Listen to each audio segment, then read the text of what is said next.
Now that John Thrasher has been named the new head of Florida State, we're hearing speculation about how much it will cost to hold a special election to replace him.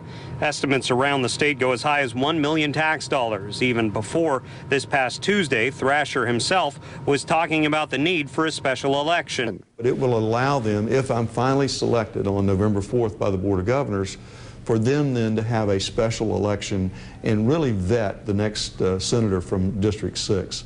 I think that's the appropriate thing to do.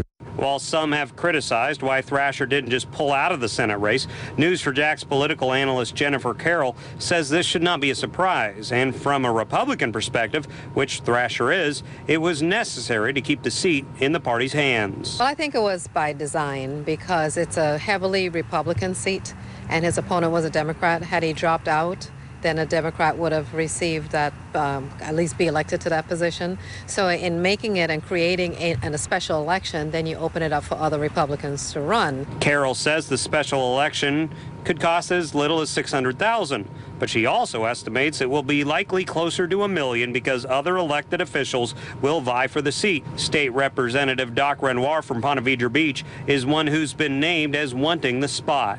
What it also creates is a cost to the county, St. Johns County, because if another House member or a local elected official or school board member or mayor and a multitude of people decide to run for this seat, it then creates a trickling effect for other offices opening, creating a higher budget. And I asked Carroll if she thinks this will hurt Thrasher politically. She says she doesn't think it will, even though there would have to be money allocated for a special election, because she says his Democratic opponent before the election brought it up, and he still won. We're live tonight. Scott Johnson, Channel 4, the local station. So, Scott, Thrasher has been a long-time senator who has pretty much cemented his district for the Republicans. Does Jennifer Carroll think that the seat could be vulnerable to a party switch now that he's leaving?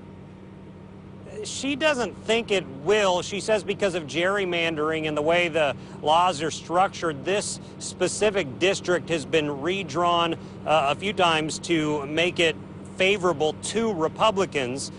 Democrats have that same process go for them as well around the state. So she doesn't think this district itself will be vulnerable to a loss. Back to you. All right, Scott Johnson reporting live for us tonight. Scott, thanks.